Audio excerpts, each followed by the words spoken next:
All right, if you guys would put your hands together and give a warm welcome to our moderator, Dave Dean. Thank you. Hello, welcome to everybody here on campus, also those watching online. The title of our presentation today is Live Mixing. We do it live, what live mixing is and what it's not. And I just want to preface our discussion and point out to those how many are in show production? Wow. Well, then you should all know the difference between, say, a monitor engineer, a front of house engineer, broadcast, simulcast, all that good stuff. On our panel today, we have Michelle Sabolchick Pettinato, who is our latest inductee to the Hall of Fame and has done everyone from Spin Doctors to currently doing STYX. And to her left, we have Mr. Martin Santos, a.k.a. Tike, who has a vast amount of experience. He was inducted in 2010, I believe, and he's worked for Peter Frampton, among others. And he doesn't like to brag about all the people he's worked for. So, but anyway, I want to open it up and ask each panelist, what is your specialty of all those things I listed? What do you do primarily as far as mixing? I strictly do front of house and live mixing. I'm probably an aberration because I seem to split my time almost equally between front of house and monitors. And there are benefits to that, but there are some opportunity costs associated with that decision too. I think the perception that maybe you are not, by not specializing exclusively in one thing, that maybe you're not necessarily as capable, that could be the impression. I have been able to negotiate through those pitfalls through the years, but it can sort of send a mixed message to some people. Yeah, jack of all trades kind of thing. Can be, yeah. I think the important thing to know about it is to know how to separate what your responsibilities and what your techniques are for each. So let me build on that. What are the differences? What would you be responsible for as far as front of house engineer as opposed to the monitor engineer for those who don't do this? I think in the context, in a band context? In a band, artist, working for an artist, mixing. Okay, so oftentimes the litmus test for that is the recorded media. It's if you have an artist who's sort of committed to how they sound in recording, then maybe you're helping to try to re-experience that live. There's usually elaboration to that, and there's almost invariably there's a change of musical arrangements and that sort of thing. And oftentimes the artist will say, okay, I would like to make this, I would like to make things warmer than the album, or I would like to make things more open than the album, or other sort of ethereal words like that. But at least as a basis of comparison, and Michelle and I were talking about homework earlier is what I call it. Generally, you're doing your homework based on that recorded information because that is the branding of your client. Does that sort of speak to that? That's pretty good. Michelle, how do you, when you get hired, say, by STYX or any artist, how do you prepare for that gig, knowing you're going to go in and you may not be familiar with the music and the genre? The first thing I do is get whatever material they have. Just get their catalog, listen to all of the recordings. If they have a specific set that they're going to do for that tour, then I'll basically just concentrate on those songs. And I will listen over and over and over and make all kinds of notes, to any specific cues, how the mix is for each song. If certain songs are keyboard heavy, certain songs are guitar heavy, any special effects. So I'll start with a whole, list of notes, and then when I actually get out to rehearsals and meet the artist, I'll have a discussion with, what are you looking for? Are you trying to recreate the CD, these tracks exactly, or are you looking for something more organic?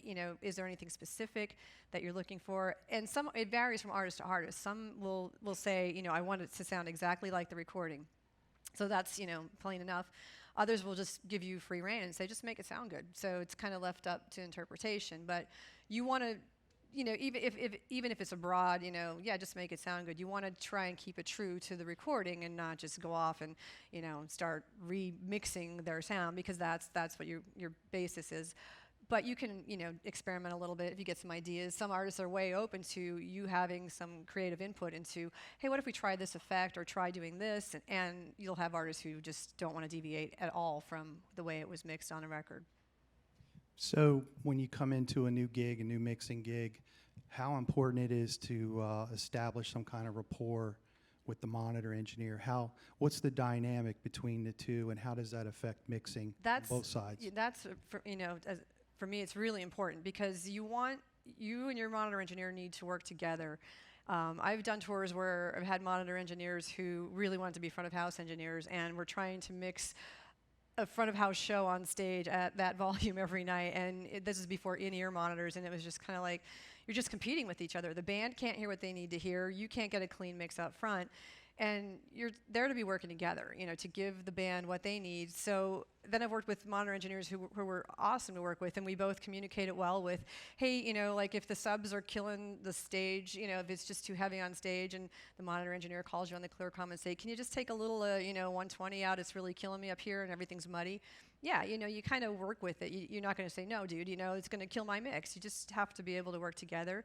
Communication is key, and just keeping in mind that you're both there for the same purpose. You're on the same team. Tike, what's your perspective as far as a monitor engineer?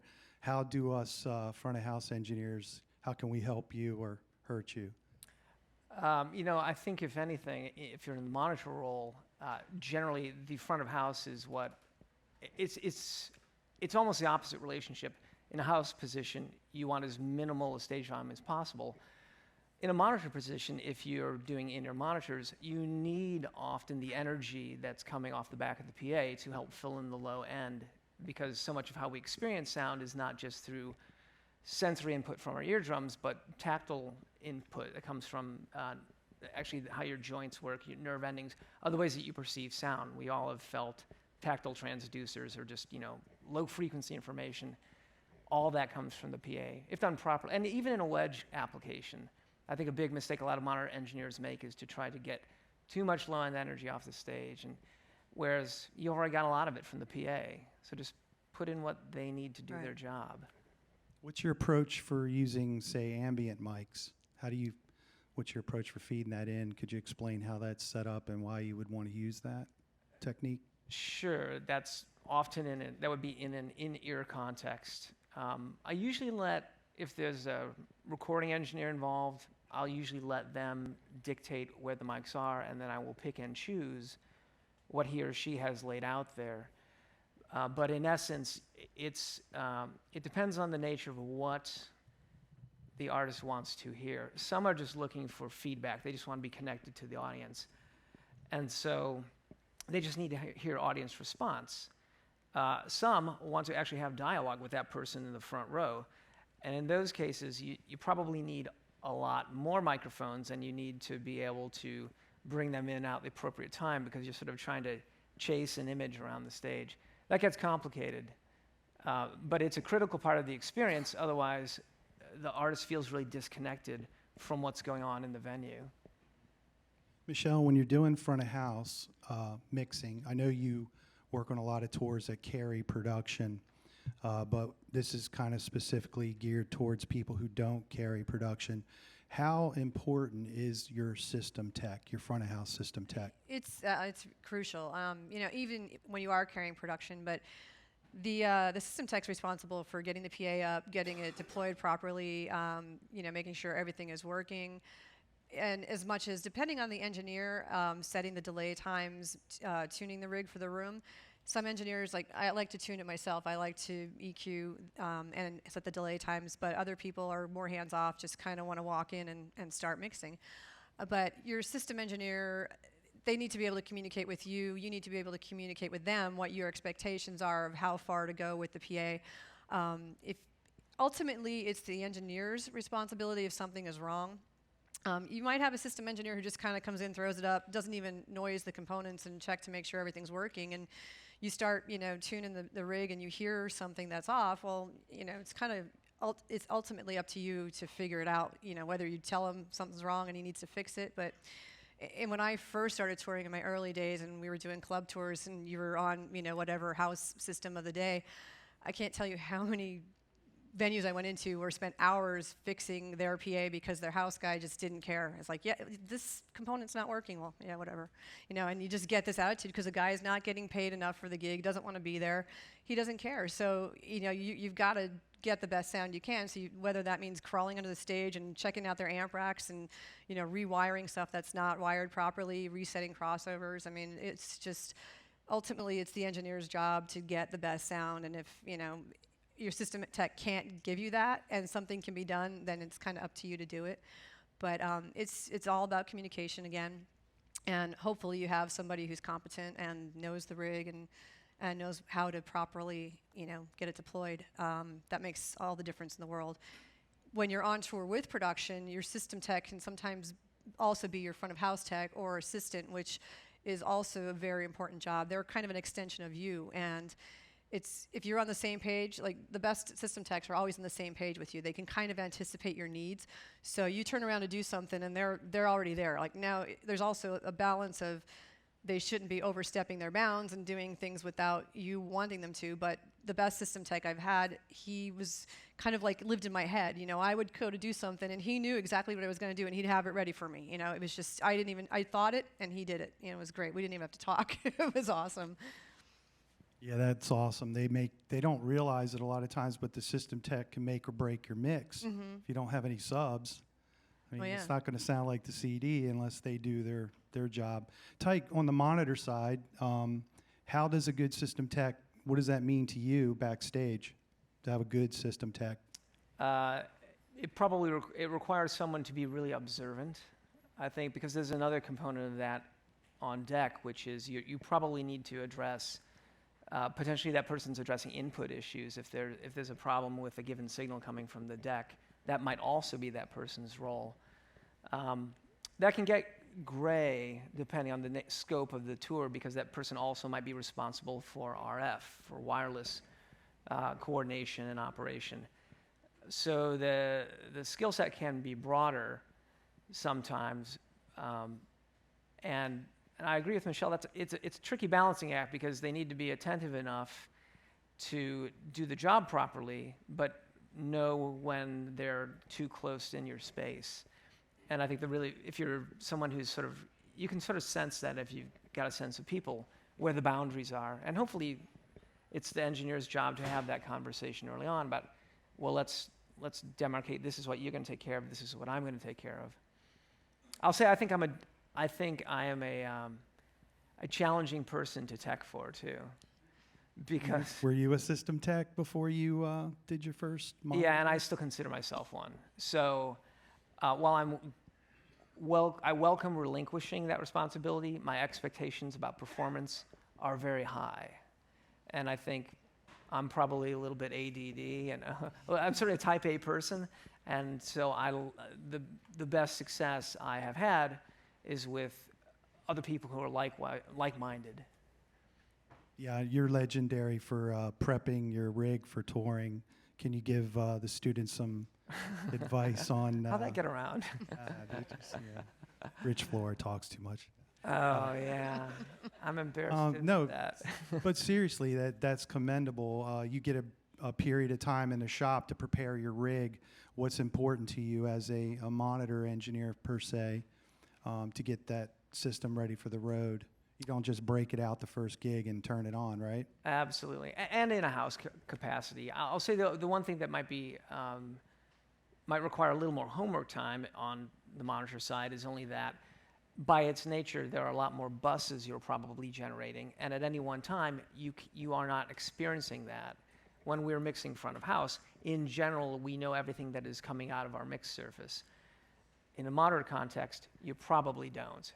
And so you need to be assured that everything you've set up is going to put out things in a manner that it should be, because essentially you're just witnessing a given stereo bus or whatever it is at any moment in time, and then you're moving on to look at something else. So I think maybe that's one reason why they came up with a term in my company called I'm embarrassed to say, called Tiking It Out, which means that I have Badge high of honor. I guess so. I think some people have said it with less than with less enthusiasm. But I do try to make an effort to prepare something. I just did an event with Steve and Tyler, and that was a situation, where there was a lot going on. It was a festival event, and many components involved, and there were many late nights getting prepared to move into that. But that was beneficial because this is it's time well spent, and I just don't need the stress on site to deal with things that I should have dealt with in advance. Michelle, you're with STYX right now. Do you guys carry currently? We carry consoles and stage. We're self-contained as far as the stage mics, all the power cabling, front of house and monitors. We just use local PA stacks and racks everywhere. So how do the different venues that you travel to, how do they affect your mix approach? Because I know you see it's kind of all over the everything. place. Yeah, I mean, we can be in an arena one day, a theater the next, a casino, a state fair. I mean, it just jumps all over. It's the biggest thing is I spend a lot of time in, once I get in and the PA is up, I just spend a lot of time walking the room and listening to. I use songs. I don't pink noise. I don't smart the rig or anything like that. I have a couple different tracks that I play, and I just kind of start walking the room and listening to how things are, how the acoustics are affecting the sound, if there's any certain frequencies that are jumping out or dead spots, whatever, and just, that's how I EQ the system. So it's just time, you just got to acclimate to the room and the particular acoustics of the day. Also the different systems, one day it'll be a Vertec rig, the next day Adamson, the next day Meyer, it's kind of all over. So when you're on tour with a system, like we were just doing a tour with Def Leppard, and it was a VDOS rig, so same rig every day, which is great because you know what it's going to sound like. You just do your little bit of EQ to adjust for the room acoustics, and you're good. But each PA has its own specific characteristics, and some PAs I like, some I don't. So some take a little bit more work for me to get them to sound the way I want them to, and that has an effect on the day as well. So just a note for everybody, Michelle's old school. She uses track to listen to the PA. Because I know the students will learn acoustic measurement, and typically that's what a system tech hopefully takes care of. To me, I have a love-hate relationship with smart and system optimization tools like that. When I started out, I mean, we couldn't, the bands I worked for couldn't even afford an RTA, so there was no using an RTA to see what the room is doing. It was just use your ears. And the thing is, your ears are going to be with you everywhere you go. So learn how to use them and learn how to trust them. And they don't cost anything. Stuff like smart, it drives me nuts when I go into a venue and I see, a kid, he throws up his, pink noise on and puts his reference mic out and stands there listening to pink noise for 10 minutes and thinks he knows what the room sounds like. It's like you haven't even listened to any music through the PA, and all you did was stare at a computer screen. That doesn't tell you, it tells you a little bit, but it really doesn't give you the real picture of what's going on. And I've had some system techs who tried to get me to use smart, saying, they wanted that flat line, and they were obsessed with getting that flat, reference line. Like, I don't want my PA to sound flat. I choose a specific PA because of the characteristics of that box, and there's certain things about it that I like. I don't necessarily want to get rid of them, just because smart says, oh, well, that's there's a bump there that shouldn't be there. So I have a love-hate relationship. I think it's great for a tool. It's great for setting delay times. It's great for, because that's a much more efficient way of doing delays. And just to kind of timeline a large system, there's definitely great things about it, but I see too many young engineers relying on it to tell them how a room sounds instead of listening to their ears, and that's not good. Well, show pro students will learn the art science line. So using acoustic measurement as a system tech is totally cool. I actually enjoy when I see someone has smarted the rig. But yeah, there's more of an artsy feel the way you want the PA to sound. Do you find that, because you use every type of system out there from VDOS to Adamson, do you find that you're starting to learn the characteristics of each? Yeah, you'll definitely, excuse me, you'll definitely start when you use a particular box over and over, you start to hear, I know when I'm mixing on this, I'm going to have to take out these frequencies because they're just kind of inherent and in this particular rig. Each PA has its own characteristics, and some have a very distinct sound. Some are very just kind of nondescript, but there is a big difference between each one. Tike, back to festivals. As a monitor engineer, sometimes you have everyone who is the headliner. Everybody thinks they're the headliner. Yes. So there's a real estate issue a lot of times on stage.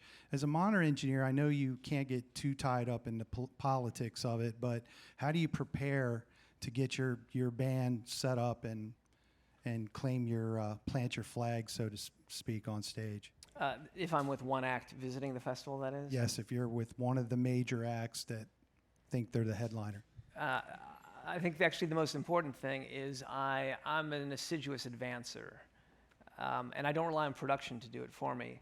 I'll gladly take the handoff, but I think principally is, and I'll say this too, being also sometimes on the side of being the service provider at the festival, I really appreciate good, accurate input lists and stage plots.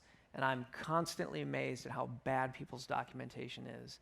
So I, in turn, when I'm in that position coming in, try to make sure I give good information to the production company and talk about our needs in advance. And that way, even if my artist is not necessarily the final artist that night, there's a good chance I've established enough of a rapport that I'm going to get a meaningful position so I can at least see my artist and accomplish what I need to.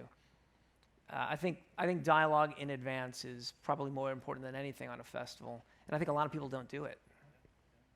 How often do you get contacted, say, by the vendor, say the audio company that's doing the festival? How often does the crew chief or the vendor contact you as a band engineer? Does that happen anymore? Because I know we used to do it back in the day, and band engineers would just fall all over themselves thanking us. Yeah, I think that the prudent companies, the companies who are diligent about that, you always appreciate their effort. And inevitably, the people who are diligent about that and reach out in advance also provide the best service on site, because that ethos runs through everything they do. I appreciate that a lot. Me being me, I probably contact a majority of them before they have contacted me. So maybe I'm skewing the data a little bit. I would say the small minority, 60% of the time I've made, or 70% of the time I've made the first reach of the hand. Cool. Michelle, the subject of SPL. There are people out there that like to see blood squirting out of people's eyes. Yeah. What is your approach to SPL, and maybe is it venue contingent, genre, or? It's a little bit of both, yeah. I mean, there are more and more venues having dB limits these days. And speaking of people having blood spewing out of their eyes, there's a particular act that has been touring over the last 2 years who is basically has now caused venues that never had dB limits to put dB limits in because the noise complaints were so bad, which, that just ruins it for everybody. Louder is not always better, and you can mix it loud without it being painful. You can mix a very moderately, volume show that seems and feels louder than it is. And, then you kind of have to look at your audience for one. If you've got, like with STYX, our audience tends to be a little bit older. They're rock fans, but they're a bit older, and so they don't want it, or they're painful, but they do want a rock show. So it's kind of, we do a lot of corporate gigs as well, where we'll go into a hotel ballroom for a private gig. Now, the people who are at that show are STYX fans. They want a rock show, but the people at the hotel, when they hear a sound check, are freaking out because it's the loudest thing they've ever heard. They thought it was going to be a little string quartet or something, and they're like, "How can you have it so loud?" And I'll look at our tour manager, and he's like, "It's okay," and it's just because we know the audience that's coming, we know what they're going to expect. But for instance, my husband is the production manager for Trans-Siberian Orchestra. Now it's a rock show, but the majority of your audience is older. I'm talking like, women in their 70s, and families. So it's a rock show, but you can't mix it at like a show that you and I would go to see and expect to be, because those little ladies would be like, "Oh my God," but you want to mix a show, but it's much lower in volume than you would expect. So you got to take into consideration your audience, if there's a dB limit at the venue, and what your artist wants. Sometimes, it's the artist is just like, make it louder, make it louder, make it louder. And, it's uncomfortable for you, but that's who you work for and that's what they want. So it's kind of, you try and find that happy balance, but. Do you watch an SPL? Do you keep an SPL meter? No, I mean, I don't. I think we tend to stay between 100 and 104, which 104 is on the high end, but yeah. And now on the other side of that, I mixed a tour a few years ago, which was a boy band, and they had a TV show. So the audience was 4-year-olds to 24-year-olds, and it was screaming kids nonstop for 4 hours. So these kids were screaming, and we'd see on the meter there, it was 118 dB of screaming. So here you have another challenge of, okay, well, how do I mix a show that they can hear without causing ear, damage, because if you want to mix louder than that, you're going to be hurting people. So you got to kind of figure it out. It's like, okay, well, these little 4-year-old girls, they don't really care about the mix. All they want to see is their favorite TV star on stage. So, they're listening, but not really, and no one who's there, the parents they're not going to come up to you saying, oh, that was a great snare sound, Everybody's there to see their favorite pop star. No one really cares about that music. So you mix it enough. You want to kind of keep the vocals there so they can hear and sing along, but you're not going to get above that audience level without hurting people. So you have to kind of find it where you can hear it, but it's never going to be real clear, clean mix above the level of the audience. And that that's a challenge. And there was nights where the screaming was so loud and the audience was so close to me, I had to put earplugs in because otherwise I was going to damage my hearing. And you kind of put the earplugs in, you pull them out every couple minutes just to make sure that you're not overcompensating for anything. But it's challenging. Yeah, that's something most front of house engineers try to avoid putting earplugs in, but that might be the exception to the rule. So as far as that, you might try to push the vocal, huh? And just go for the best. But it's stuff like that where your audience is just screaming all night. When you're screaming, you're not really hearing anything except you're screaming. So, these people aren't here to actually hear the show. But just you kind of make sure the vocal, try and keep that out there, and that's about all you can do. So, Tike, I'm picking on you for monitors today. Yeah, I noticed that. And you probably go back to the age of wedges, and there's still quite a few legacy artists out there that like to use wedges and don't. I've got one right now. And so how do you approach the SPL issue as far as monitors? I know I used to do P-Funk, and I used to have tinnitus for 3 days after a show. Yeah. How do you approach the SPL issue on stage? It starts with, for me, mixing anything front of house or monitors starts with conversations with the people on stage, typically. And particularly with regard to stage volume. In a band context, I think the issue is making sure the vocalist can hear himself or herself. And to start with, instead of thinking about turning things up, I'm thinking about what can we get rid of? What can I eliminate? Can I ask the guitar player, could we turn your amp around so it's facing the other direction? There are all kinds of ways we know to mitigate unnecessary stage volume, and then that'll leave more space for other things to take place. And I try to think of mixing subtractively if possible, initially, and then of course you add things. It requires you have to have the courage to go up and say, hey, could we talk about this and establish that rapport? But I would say probably the first 70% of my mixing starts with those conversations. Well, I'll bet your front of house guy loves you, or girl. Well, I do that whether I'm at front of house or monitors, I would say. And then with respect to wedges, then I try to mitigate. I'm doing wedges on a project right now, and I try to, that got complicated because we've got well over 50 wedges on deck for this one mix, and initially my intention was to chase this person around the stage. It got impractical because of another individual who essentially started using that mix too, and they almost moved diametrically opposed to each other. So my initial intention, which was to attenuate given zones on the deck, it didn't prove practical.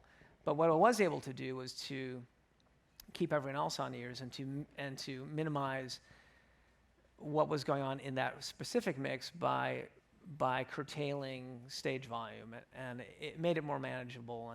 But even so, now the gentleman who's mixing front of house, he and I have dialogue, and I'll just say, how is it for you today? And because typically, if there's energy that is created in the room that he's experiencing, I don't need to be creating that anymore for me.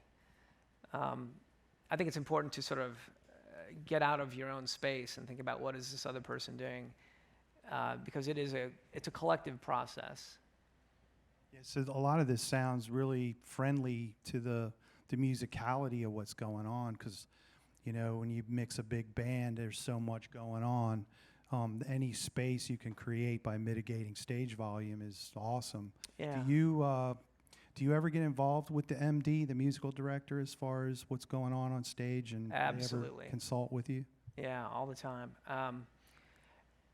In fact, it's sort of part of what sort of I think that's a critical relationship. And there's one project that I did that was largely chart driven, and I'm not the greatest sight reader in the world, but it really helped me keep track of arrangements and changes in rehearsal. I got the rhythm charts as well, and was able to track things, because as I was programming my console, it was easy enough to see when certain things were coming, and I could demarcate that. It's not an essential skill, but it has been of benefit. And that was a situation where the MD and I were definitely, he typically put the charts on Dropbox. He'd put the demo content on Dropbox, and all of us, the band and the engineers, would download it. And that was just a really useful way to keep track of what was going on. But yeah, critical relationship. And sound designers too. As far as theater sound designers? Right. If you're doing a theater situation, as a mixer there, your role is different. Your role is to reproduce the vision of the director of the production, and the audio component of that is realized by the sound designer. And that, in that context, my conversation is a three-way. It's with the orchestra director, it's with the sound designer, and myself, and to try to achieve what we're trying to achieve. That's a more complicated thing, but the results are almost always good, because also those people almost invariably have great dynamic control. Can you draw the distinction, say, between a theater gig and, say, a live concert gig? Well, terminology is different. Just like broadcast terminology is different. In band contexts, we call checking inputs, we call it a line check. In broadcast terminology, we call it faxing out the lines. And there are a few other terms too. So part of it's terminology, but I think a bigger part, and Michelle was sort of alluding to that too, is that you approach different projects with different sensibilities. And I've known some colleagues who were great rock mixers who went into a Broadway situation and did not bring the right sensibilities to it. And a lot of it is knowing what is appropriate for the genre, and whoever the creative force is behind that project, what are they looking for? If you get too caught up in what you've done in the past and what your own thing is, you're missing the point. We are service providers for their vision. Yeah, that's a big thing. There's, some engineers have, the bottom line is you have to remember that you're working for the artist or the production or whatever the job is. They're not working for you. It's their vision. It's someone else's vision. Even when the artist says, just make me sound good, you're still working for them. So it's never about you and your mix. Well, I've known engineers who, they didn't care what the artist said. I'm mixing it the way I want, and ultimately, you work for them and they get fired because the artist isn't happy when the artist says, look, I want this to be different. And the engineer said, well, you hired me because I mix this way. Like, well, no, I hired you to mix me. And so that, that never works out. So you just have to know who you're working for, what the situation is, what they're looking for, and communicate what they want and just stick to their vision. So what advice would you have for those, and to be realistic, most of our students, it'll be a while before they're mixing for an artist, hopefully hopefully they go through pay their dues at system techs and work their way up a little bit. But what advice would you have, say you're working for an artist and you are working for them and they come out and what my crew calls pulling a Prince. They come out and basically turn this up, turn this down, how do you deal with that criticism, and what advice do you have? Because sometimes that can be pretty aggravating. Yeah, it's not just the artist. You'll have, management. You'll have the artist's, boyfriend, girlfriend, husband, wife, friends. I mean, everybody has an opinion, and you've got to be very diplomatic. The bottom line is you got to instill confidence in your artist that you're going to get what they want.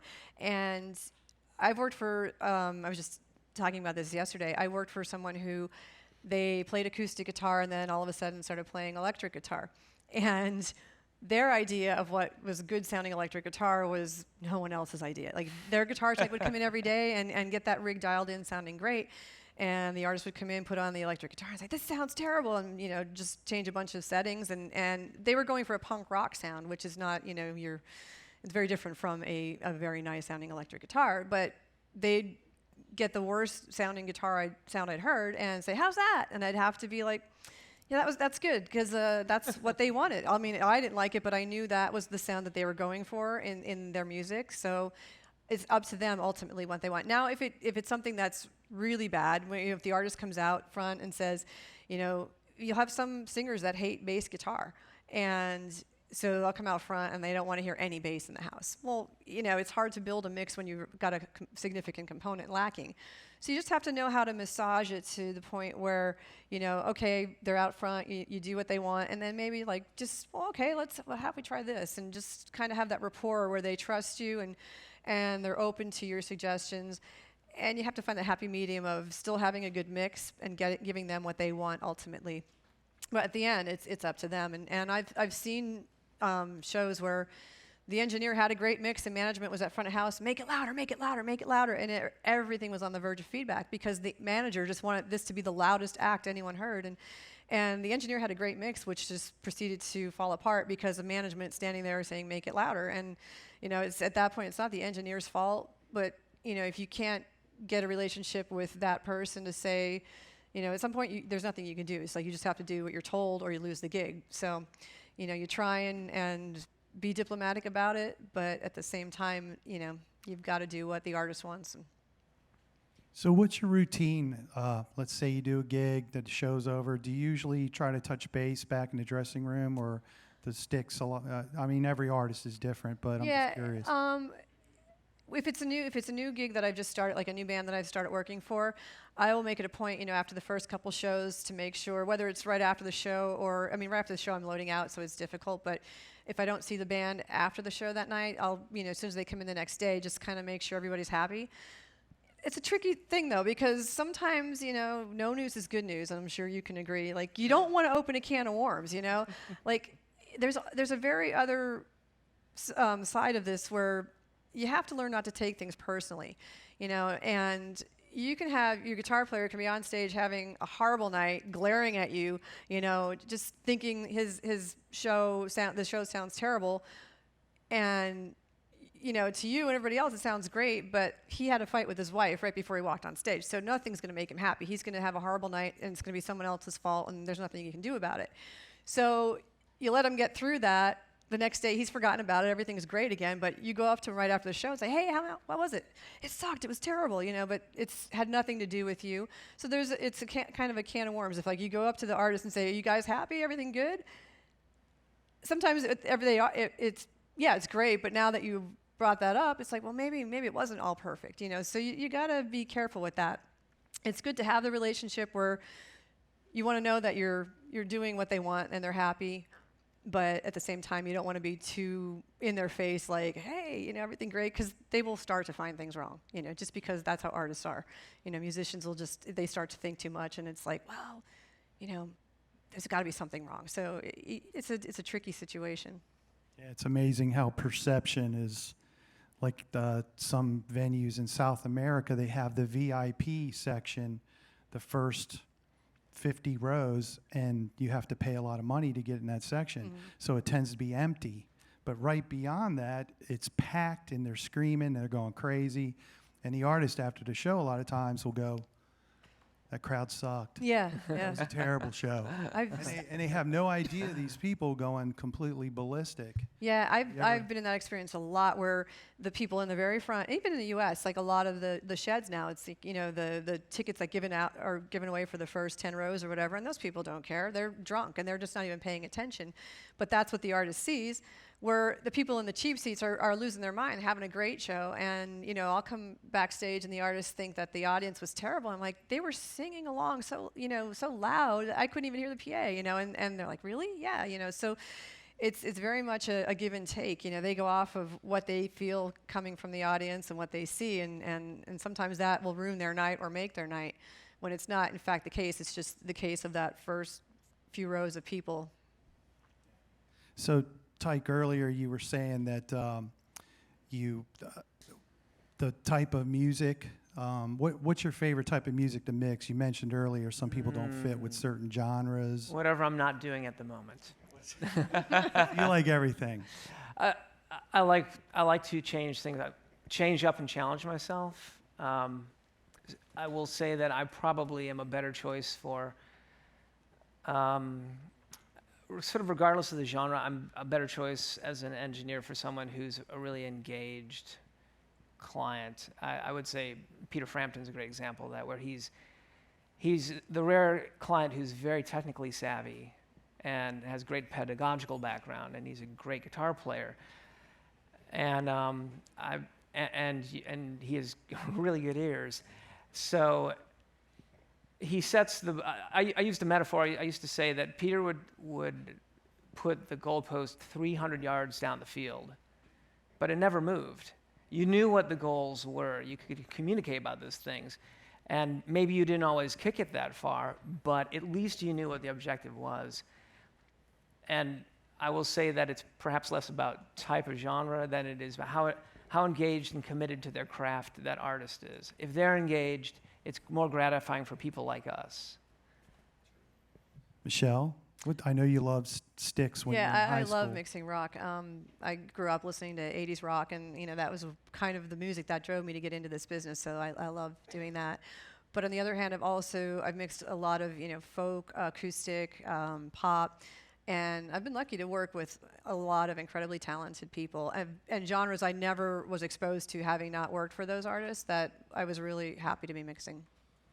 So what are your thoughts on, I know there's a recent analog revolution happening up in Nashville. A lot of people I know are going back to the old XL4 Yay. analog.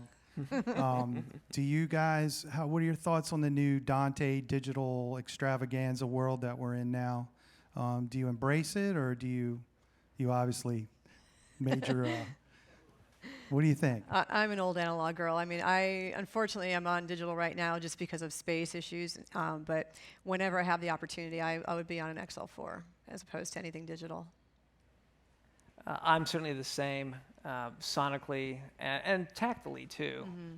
That how they respond, how actual faders and actual rotary potentiometers respond is very different than encoders, even the ones that seem to model that the best. What I don't miss about analog, and a colleague of mine just transitioned from an SD7 back to 2 XL4s, what I do not miss about that world is when you've got a large rig is chasing down the hums and buzzes and all the interface problems that go with it. I think that there's a lot of facility that comes with digital surfaces, and these days, unfortunately, believe it or not, it used to be we were all very cautious of digital systems because they weren't very robust. These days, they're frankly more stable than analog systems because most analog systems have fallen into disrepair. Capacitors are drying out, and that's a problem. Yeah, there's some company in Nashville, I think, that rehabs XL4s and the like. One of the things I like about digital is the footprint. Absolutely. You're doing little casino, theater type things. You eat up so many seats with those old 4Ks and XL4s. And those XL4s are pretty much six people to lift one. It's really funny, the last couple of years doing shed tours, and the front of house sound console has gotten smaller, and you don't have all the racks of outboard gear. but you're still fighting for space in front of house. Lighting consoles are smaller. I mean, I remember doing Lilith Fair in the early 90s, and we had 4 big analog consoles and 2 Selcos, you know, these huge lighting desks, and these same front of house footprint, which was about the size of this riser. How it fit, I don't know, when all of that could fit, and now you can't get 2 little, you know, SD8s in there and a video camera. It's crazy, but like the front of house positions are still the same size, and there's smaller gear in it, but you never have enough space. Yeah. It's crazy. I think flying too is an issue. Michelle and I share some disregard for a particular manufacturer's console, but it's ubiquitous. I'm not going to say it. It's always there. Everyone's got them, and there's a lot to be said for if you're going to do a one-off in Paris, being able to take your file and go there and plug it in and know with a few patch changes it'll work, which goes to what you said about footprint and portability. It's pretty handy to go anywhere in the world and find, say, a profile. You know, pop a stick. I didn't say that word. I did. I guess at this time we can open it up for questions. Trish is in the back, so she has a microphone if you want to ask a question, and I fully encourage you to get up and, she's coming to you. Hi, guys. How's it going? Hey, good. Since we're talking about gear, I was just wondering what your favorite consoles were, and if you're comfortable answering that. Digital or analog? My first favorite analog console was the ATI Paragon, which was it was crazy because the thing was not made to be a road console, and it needed constant attention every day. And I toured with it for years because nothing sounded like it. It was one of the first consoles that had onboard dynamics on every channel, and they sounded as good as the best outboard gear you could get. But my system tech was inside of that thing every day fixing cables that were popping loose. And shortly after, they kind of started to just disappear. There just wasn't any around enough that worked well enough to keep on the road. But I switched to an XL4, which was my second favorite. As far as digital, I love the Midas because the Midas actually was the first digital console that I noticed the incredibly better quality sound of any other digital board. I would probably agree with Michelle and all that. I tend to use more in larger format situations. If it's a digital desk, probably a Digico product, just because they tend to have certain busing options that are of value. I long for the days when I can use an analog console. And in fact, a few years ago, a colleague of mine he was an engineer for a big artist, and he took one of those pictures from Mix Magazine where he's doing this, and he's got his big analog consoles in front of him on each side of him. And at the time, I was doing this little bitty theater tour, which was a great tour. And I just happened to have this tiny little Midas like Venice or something, because that's all it needed, And I don't need and going into theaters with big consoles sucks. Dragging an XL4 into them sucks. And so I had this little thing, and I took a picture of a colleague pointing at my little console and sent it back to him. I was like, yeah, I got an analog console too.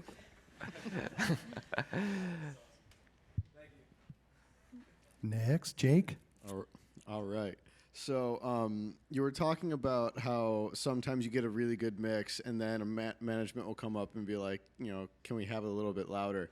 Is there anything that, like, when you turn up your master, your master for the whole PA, that you do to like EQ or anything like to make your mix sound better at that level? Yeah, I mean there are things you can do. What I like to do is when I'm actually EQing the PA in the morning, I will push the volume, I'll start where my show volume is, but then I'll bring it up a good, 5-6 dB, just in case, you never know, like when the audience comes in, how much of that is going to go away and how much more volume you're going to need. So I'll tend to just push it up, quite a bit to see, okay, if I need to do this, what am I going to hear? So I have a head start. So if, a lot of times you tend to get a lot of harshness. So if you are bringing up the volume, you can start cutting some of that high mid stuff out, which is the first stuff that's going to take off, and it'll smooth it out a little bit so it's not quite so abusive on your ears. Do you vibe out while you're doing the show, like when the actual meat pillows fill the venue? Because it does change dramatically. How do you gauge when you watch the crowd? Do you have certain indicators that tell you, okay, I'm in the pocket, everything's good? You can kind of, for me, you can kind of feel it. Like there's nights where you just, you can feel like I like to have, I don't like a wall of sound assaulting me. I like to just kind of feel like the volume where you are surrounded by the show, and it's just kind of there. It's in your face, but it's not abusive. There's just I don't know. It's something that for me, like you just feel when it's at that point.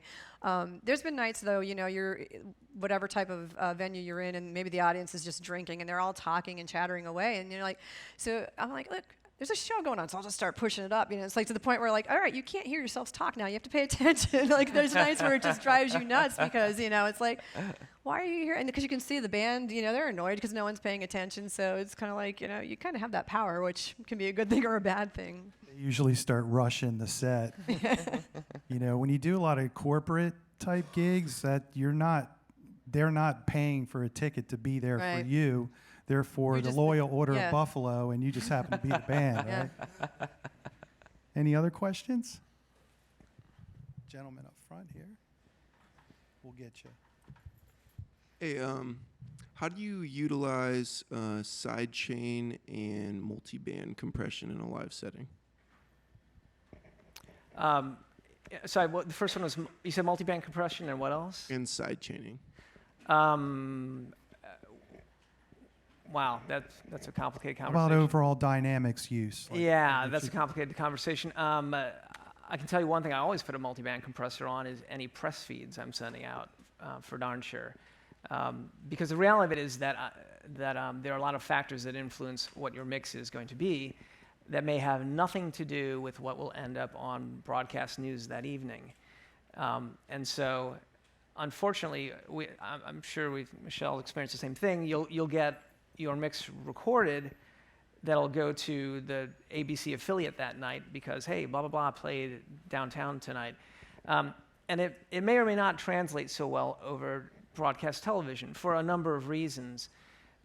So certainly that's a place I've always got a multi-band compressor. And it's a common thing to do on vocals as well. I'm thinking of one vocalist right now. She's a great vocalist, really a gifted vocalist, but she has this 2.5 thing in her voice that just it peels paint.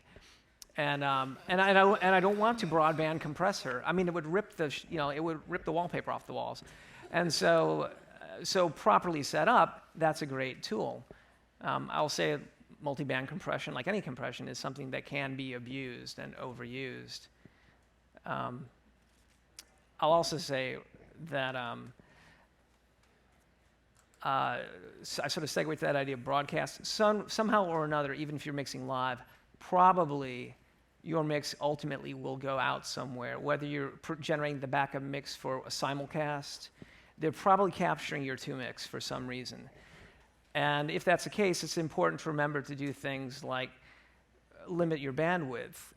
No FM broadcast frequency modulation can only support between 30 hertz and 15 kilohertz. So it's a good idea to be sure that you're not spitting that out to some ENG team or something like that. And for that matter, in certain circumstances, your own PA. There are artifacts that come from bad samples and funny things. If you hard pan a high frequency instrument like a tambourine, it can disrupt something called the guard band, which creates stereo FM. All of those things, it's a complicated discussion, but there are all kinds of reasons to limit bandwidth. And I think there's this perception sometimes that you want to have your bandwidth go as high in frequency as possible. And it can be a real compromise to also signal processing, to system drive. You can actually, a lot of system drives have something called a link limiter in them. And you could inadvertently create a form of compression that you wouldn't hear it in the audible range because it's this high frequency artifact that's creating unwanted artifacts down below. That's something I would love to have a chance to lecture about sometime because it's... That sounds great. Interesting. Anyway. So it sounds like you pay a lot of attention to your two-track record mix. A lot of artists require a stereo mix just for legal purposes to fulfill the contract. But my advice is to pay attention to that mix because, like you're saying, it could come back and bite you. They might need it and use it for something, you never intended it for. Absolutely. Do either of you do multi-track? Do you multi-track STYX every night? Not STYX. When I did Goo Goo Dolls, we multi-tracked to Pro Tools every night. And it was just strictly for archival. They really, I mean, every once in a while they would do like work on a new material and just kind of record that to have it as a guide for when they went to record it in the studio. But it was mostly just for archival. I know, like even during sound check, my artist will start spontaneously writing songs or plinking around on the piano. Yeah. Yeah. Do you all record that as well? I made a habit of recording. I've worked for artists who were like that, and I just, you know, you learn to have a CD in the, you know, in the CDR ready to go the minute they walk on stage, because you never know when they'll be up there messing around and like, hey, can we record that? And when you say, I already got it, you just go up 10 notches in their book, you know, like when you're prepared and you're, you know, thinking ahead, they love that. So. Questions? Gentlemen? We got to get this guy up here too. All right. Well, I'm in RA, so I'm the minority in this entire audience. But yeah, I'm in RA. But before I came here, I was an audio tech for my church for the past 17 years. So I identify myself as that. But since I'm in RA, and I am actually thinking of doing audio tech after I graduate, would you consider me switching over to Show Pro as far as getting that extra knowledge in order to hone my skill set, or should I just stay in RA because I'm directly involved in just doing sound and nothing else? It's a personal decision. Well, Yeah. for me, Well, yeah, but I just wanted your opinion on it. yeah, for me, when I was in Full Sail, I originally my original goal was to be a recording engineer, and I came here in 1989. The program was only 9 months long. I think my second or third course was live sound, and at that point, I mean, day 2 or 3 of live sound, I was just like, this is what I have to do. Screw the recording engineering. I'm going into live. So because it was so early on in the program, I actually stayed once I graduated and retook live sound at the end, just because there was so much there, so much knowledge that, you know, the recording engineering, they teach you a lot of great stuff about training your ears and that kind of thing, which is invaluable. But there's a lot more on the live production end that I just, you know, like I retook the course just to keep it fresh, because there was so much more material there. And if that's what you want to get into, I would switch. You know, like I don't know how far you are in the program, and I don't know what the curriculum is these days. Like, so there's definitely transferable skills between both, but if you know your focus is going to go into audio teching and live, I would switch to Show Pro. We can talk after. Anybody else? This poor guy here, he's been working. Please.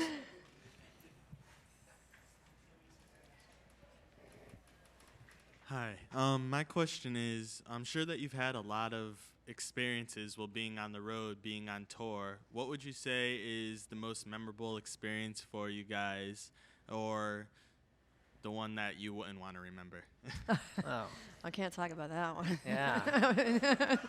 I mean, actually, my most memorable and most difficult were with the same band. It had nothing to do with the band. It was just one of the tours we did. It was probably the hardest tour I ever did in my life. And it was overseas, and I'm not even going to go there. But also, it was probably my favorite band I have worked for ever was Mr. Big, which was an 80s kind of hard rock band. We won't tell STYX that. Yeah, well, actually, I mean, both of those bands were, you know, when I was growing up, they were my favorite bands, and so it's been really kind of awesome to, you know, to get to work for two bands that were inspiring me to go into this business. But Mr. Big was kind of when I had gotten the job to mix them, I had been mixing all kinds of, you know, female artists and acoustic artists, and just kind of got stuck in this, you know, I mixed chicks with acoustic guitars for years, and I desperately wanted to be mixing rock. And when the Mr. Big tour came up and I got recommended for it, they didn't know me, no one knew me, somebody, you know, around, someone else I knew had sort of recommended me, and I thought, well, I'm never going to get this Did I just turn myself off? Thought I'm never going to get this gig because they're going to look at me like, oh, she just mixes acoustic guitars and girls. We're a rock band. Oddly enough, that is why they picked me. They hired me, and they said one reason was because I had a lot of experience mixing vocal harmonies, which they also had a very heavy four-part vocal harmonies, and they had always had problems with their engineers not getting the vocals out. But the minute I walked in the door, it was the first band who immediately there was instant respect of both of us. Like I had respected the musicianship because these guys were heroes, to me. Like they were incredible musicians. They also had a mutual respect for me for what I had done. And it was the first artist I worked for where I just kind of felt like I was coming home. Like it fit so well. And the band and I, like we had such a great relationship. Like I consider them my 4 big brothers because it's just such a wonderful relationship. And every time I work for them, it's just they're a band that kind of had it big in the early 90s, and then they kind of broke up and hadn't done anything, and they decided to get back together a couple years ago. But they also, like, they get the chance that they had a second chance at having a career, where a lot of bands, they take it for granted. And these guys kind of appreciate that, and they're just wonderful people to work for. And it's amazing to watch musicians of that caliber every night, just to be part of something like that. It's just, we did a tour of festivals in Europe a couple years ago, and it was all these big metal fests, and they were kind of nervous because they hadn't been on the road in years. And we're opening up for people like White Zombie and Slipknot, and they're thinking like, oh my God, we're going to get booed off the stage. And here, every other band and crew were on the side of the stage watching them because these guys are just such legends. And it was just kind of a great feeling to be part of that, Yeah, Paul Gilbert was playing guitar, probably. Yeah. Yeah, well, that probably scared people. Was Billy playing bass? Yeah. Yeah, right on. Over here, we have a question. Oh, is it time to wrap up? Oh, we got a question in the back. I'm sorry. My question is actually a 2-part question. The first is, what is something that you know now that you wish you would have known when you first started? The second is, what is something that you've learned on the road that you didn't learn at Full Sail? Oof. What do I wish I had known? Wow. What do I wish I had known? Gosh. I can answer that one right away because I actually talked about that earlier. When I got my first tour, the band, we were out for about almost 16 months, just working really hard. And I kind of thought, oh, okay, I made it. I'm doing what I want to do.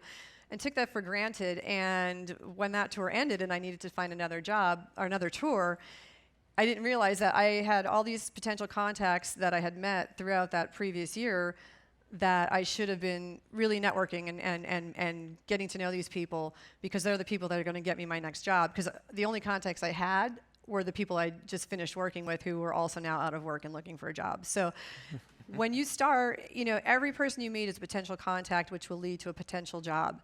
And just do your best to network and make as many contacts and keep current with them. It's not like you just want to call them up and say, hey, I'm looking for work. You want to really build these personal relationships with people so that you stay fresh in their mind. And that, most of us get our jobs from who we know. It's not your resume. It's, hey, I need somebody. Do you know anybody? It's a recommendation from someone that knows you. So that's a huge thing, is don't ever take it for granted that, like, once you finally get to where you want to be, that it's going to be like that forever, because there's ups and downs, and you got to plan for that, and you got to just take advantage of making contacts every chance you get. Yeah, I can't even answer that because I feel like I know so little. I guess I feel like I'm always learning. I'm trying to think of something that stands out as being like, this is something I really did that was dumb. But I've done so many dumb things. Mr. Humble. Any other questions? Over here, Basar. Hey, okay.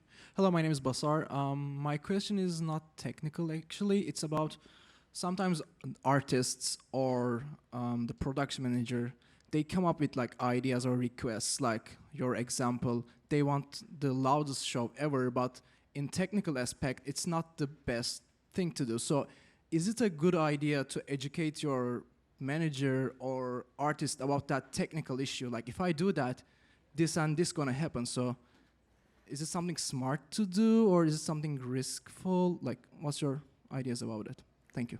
I'm a big mouth, so I always have that conversation. I'll give you a great anecdote. There was a project that I was doing that was birth of a television show, as if that doesn't give it away.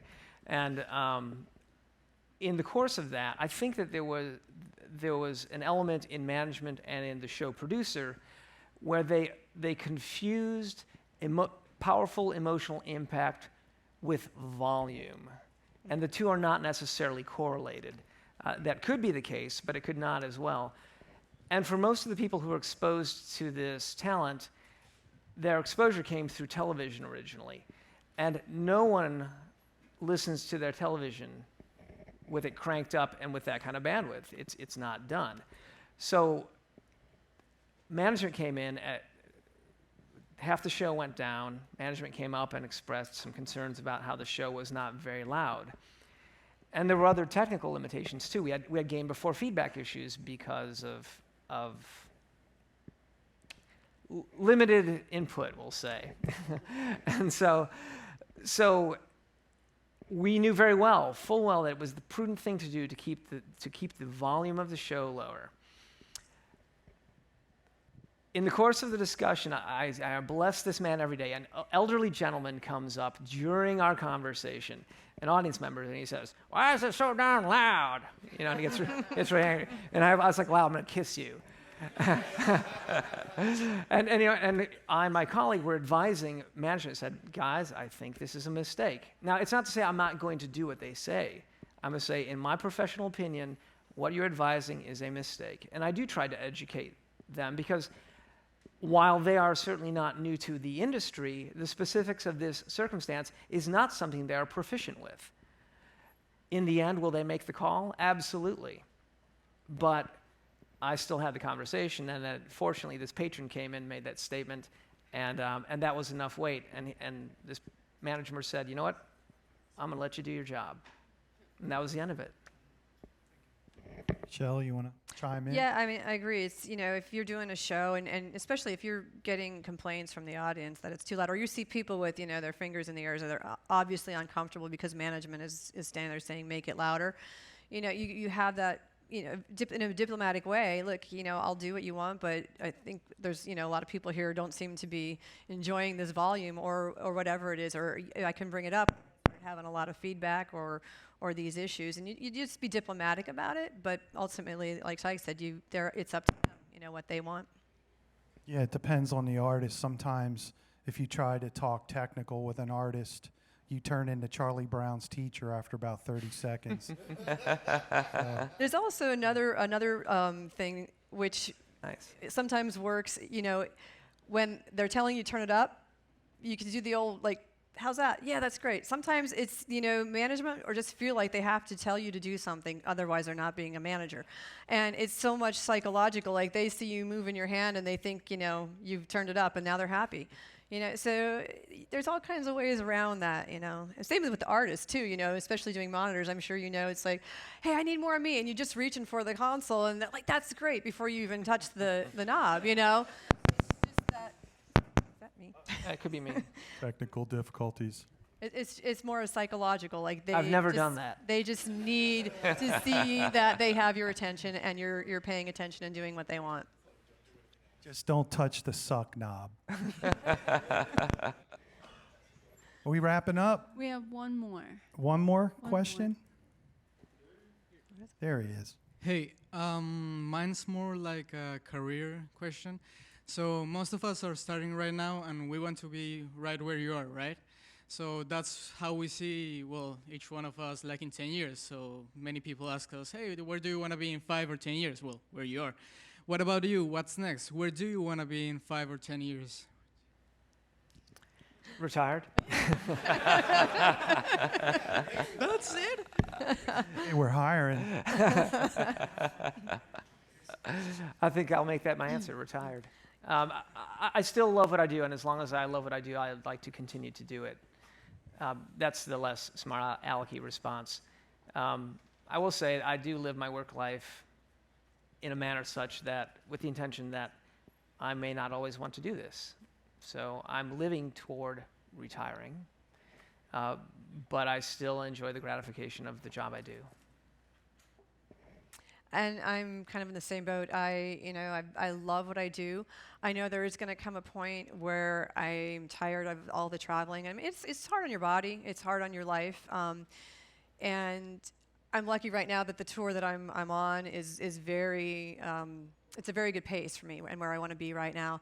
I don't want to be touring 300 days a year. And the older I get, the more I want a little bit more relaxed schedule, but I still love what I do. So as long as I can hold out, as long as my body's not falling apart, I'll continue to do it. But I think once I stop touring, I'll probably, I would actually just try something completely different outside of music entertainment altogether. I just don't know what that is yet. A new challenge, you know. Okay, well, thank you all for coming out, and those of you online, if you're still there. I want to say thanks to Michelle and Tike for coming out. Let's give them a hand. And take care.